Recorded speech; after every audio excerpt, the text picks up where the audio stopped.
We've now read the major part of the Nativity in Luke, so I thought I'd do 3 short videos thinking about Luke as a whole and the text as a whole to finish off this Advent season.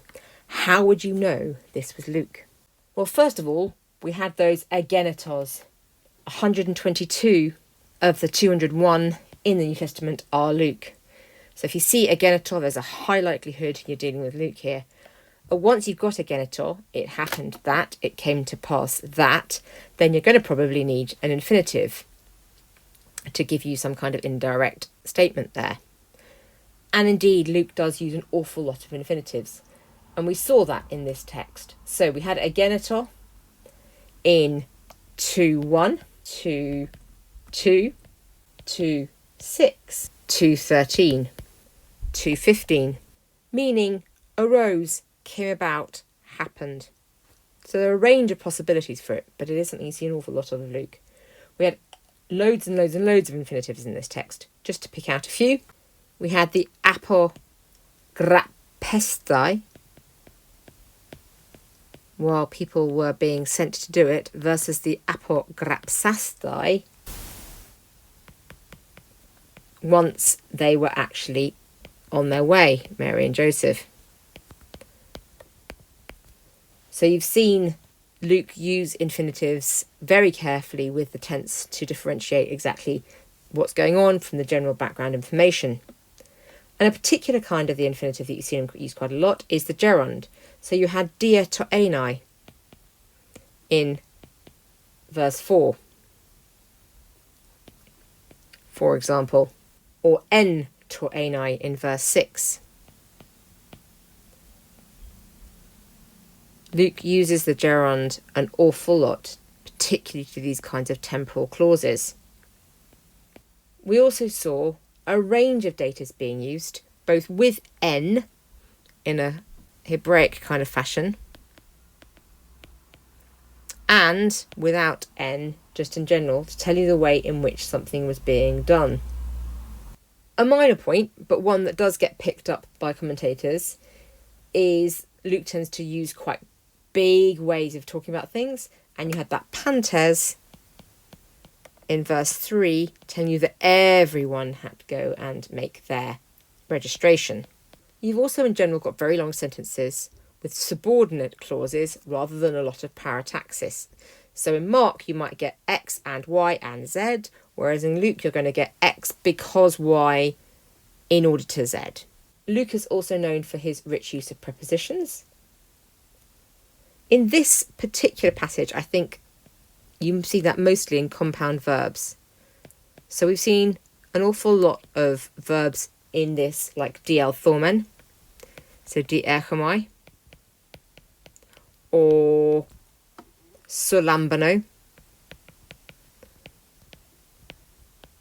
where the preposition is unique to the Lucan version of the word.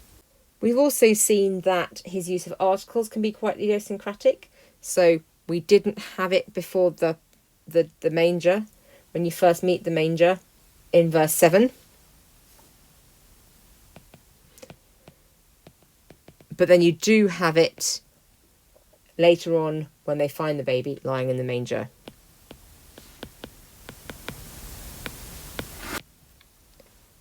And thinking about little words, Luke's also known for his use of particles. So he has the most sophisticated use of particles, and certainly the biggest use of combining different particles in the New Testament. That still puts him in the bottom 10% of Greek authors altogether, according to Margaret Thrall.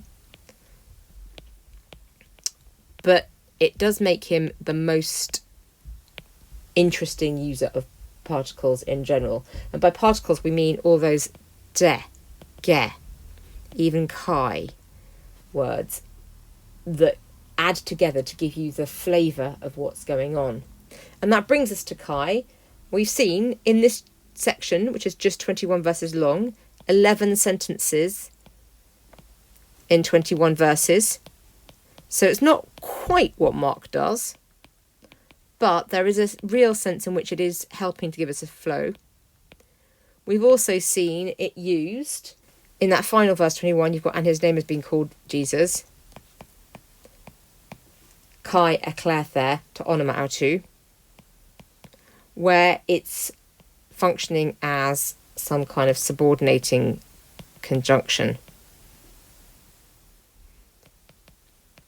So although that's not Kai's main function, there are some Lucan idiosyncrasies.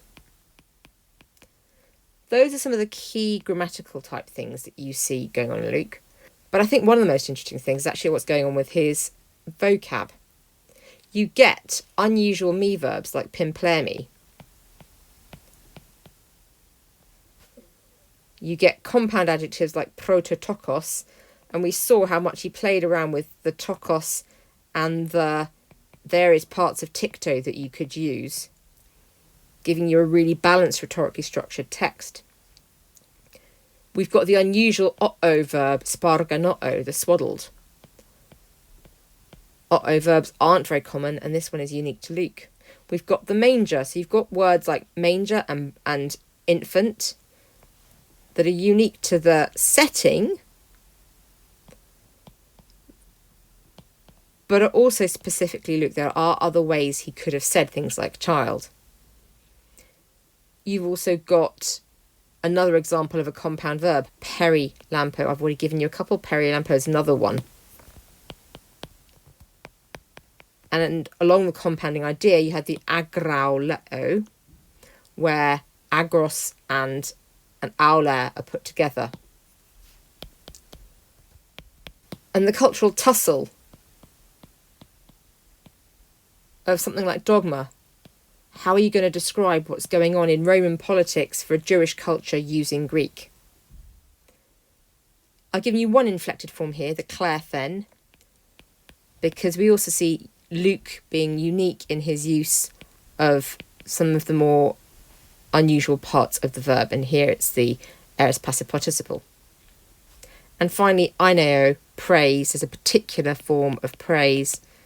It's a kind of worship and praise that Luke is giving us in his gospel. So we've got vocab that is specific over its form, the kind of compounding that Luke does, the way he relates with culture, words like dogma, words like pimplemi that speak to older forms of the languages and using me verbs very richly, and that might also go for some of the contract verbs like sparganoo.